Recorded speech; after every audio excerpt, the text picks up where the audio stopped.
y buscar un donador de hígado. Ese donador de hígado tiene que ser prácticamente con todas estas estructuras vasculares y todo, vas a hacer una alta cirugía inclusive vascular. En el Ecuador se ha pretendido hacer una Albacortis de hígado en niños, pero no existen los donadores para los niños. Los adultos sí pueden ser donadores de niños, les cuento. Sí puede ser, solamente que tengan esta parte. O sea, tiene que ser un hígado, no de los otros secciones, sino de la que aporte. Sí, tienen que estar súper bien. Entonces, los pacientes nuestros se van a la Argentina, se van a Colombia, porque allá sí hay el trasplante a nivel hepático.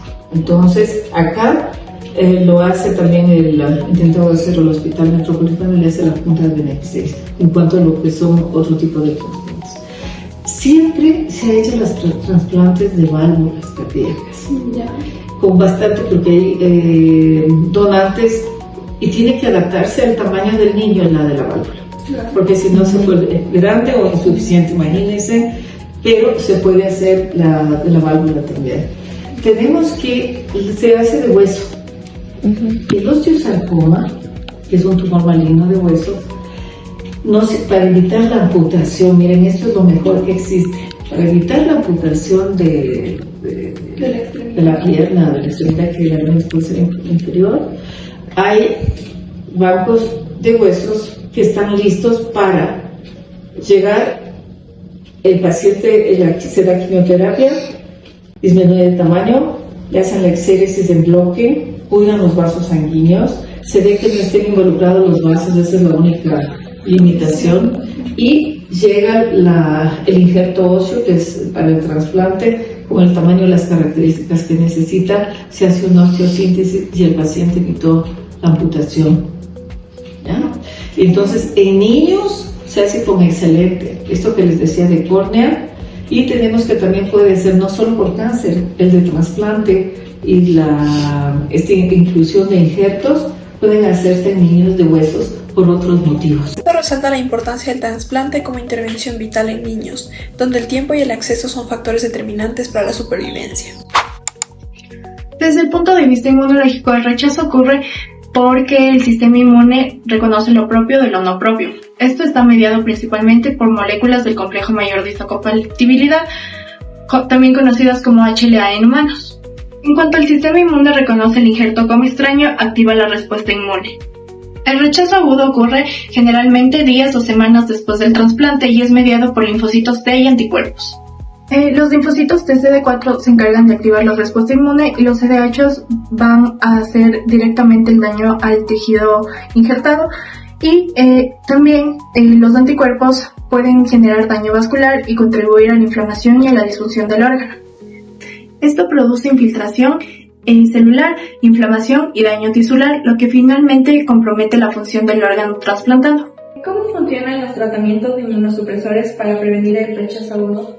Ya, mira, existen diferentes medicamentos que se han ido desarrollando a lo largo de este tiempo, pero son los corticoides el número uno que es la metilprednisolona u otros impulsos que son útiles para suspender en forma inmediata la proliferación de activación de linfocitos T, el proceso inflamatorio principalmente, y eso se logra a través de los corticoides. Disminuye las citocinas, de eso te voy a dar para que te lleves después, disminuye la activación de los linfocitos T y disminuye el proceso de inflamación por toda la cadena que ustedes conocen, ¿sí? Existen también otros que son, aparte de los corticoides, los inhibidores de la calcinebrina. Esos son los que también aquí en el Ecuador existen como medicamentos, ¿sí? Y dentro de esto está el tacrolimus. Tenemos que esto disminuye principalmente la activación de los linfocitos T, ese es el mecanismo de acción que tienen, ¿no? También están bloqueando la calcinebrina, que disminuye la activación de la interleuquina 2. Sí, imagino que a través de todo lo que es de la inmunología ustedes están entendiendo de qué se trata eso, ¿no? Toda esta dosis de medicamentos depende del peso del paciente. En los niños van a ser dosis mucho más pequeñas. Tenemos que tener la posibilidad de hacer evaluaciones séricas, ver que estos productos, por ejemplo, uno de los más antiguos es la ciclosporina. En los lugares donde no tenemos una serie de medicamentos, utilizamos corticoides de la ciclosporina para encontrar, ¿ya? Cuando existe una forma más grave, se puede utilizar inclusive los anticuerpos, y tenemos ahí más importantes, son inmunomoduladores de una tercera generación que prácticamente no tenemos en el país, salvo el rituximab, que sirve para los casos, ustedes deben haber escuchado de esto. Y también sirven otras enfermedades, por ejemplo en el lupus, en la artritis reumatoidea, ¿sí? Y se utiliza en un tipo de linfomas, ¿sí? Y como complementarios de cierto tipo de tratamiento, ¿sí? Importante de aquí es la superficie corporal en los niños en relación al adulto. Y tenemos que ver, por ejemplo, en el trasplante de médula, que más que hay un rechazo de nuestro cuerpo contra el órgano trasplantado en los de médula, es el injerto es el que nos rechaza, ¿sí? Y puede aparecer el que se llama GVHD, que es el efecto injerto contra el huésped. Recuerdo que es lo contrario del rechazo. En esos casos se utilizan las ciclosporinas, se utilizan también los corticoides, y es muy importante utilizar antibióticos concomitantemente en esta forma y ciertos antivirales. Los virus son unas causas, ustedes deben conocer, más frecuente de rechazo en órganos, médula o tejidos y células. Y pues tenemos el virus el herpes virus, el citomegalovirus como complicación importante, y entonces tener los hospitales, las áreas donde realizan este tipo de procedimiento deben tener toda la gama de inmunomoduladores, toda la gama de antivirales y de antibióticos que se necesita para el manejo de eso, ¿sí? Eso. Otra cosa que quería contarles también,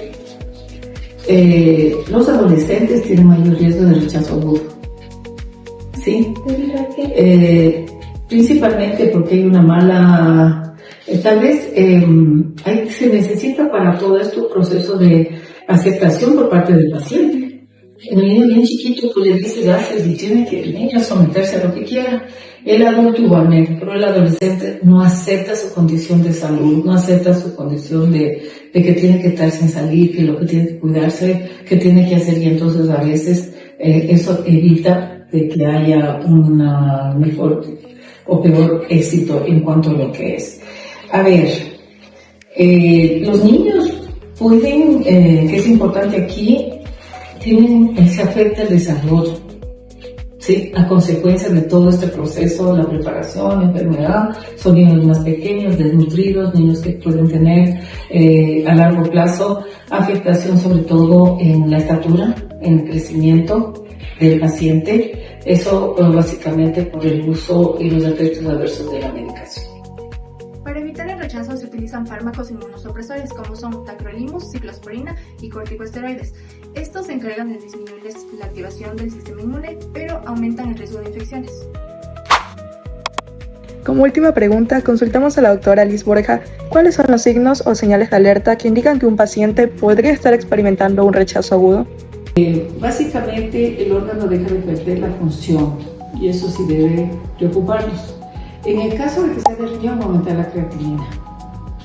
En el caso del hígado, nos va a dar ictericia. En el caso de problema cardíaco, puede haber hipertensión arterial y insuficiencia cardíaca. Y así aparecer otros síntomas derivados del trabajo que debe realizar cada uno de los órganos. Tenemos que principalmente es un deterioro de la función del órgano, puede haber fiebre. Y adicionalmente, como les había dicho, por ejemplo, si fuera del pulmón, disnea y una disminución de la saturación. Quiere decir que principalmente el órgano se encuentra afectado. Ahora, ¿qué es lo que pasa? Que en relación entre el niño y el adulto, en el niño se nota menos, se demora más tiempo en poderse dar cuenta de que está habiendo un problema de rechazo, ¿de acuerdo?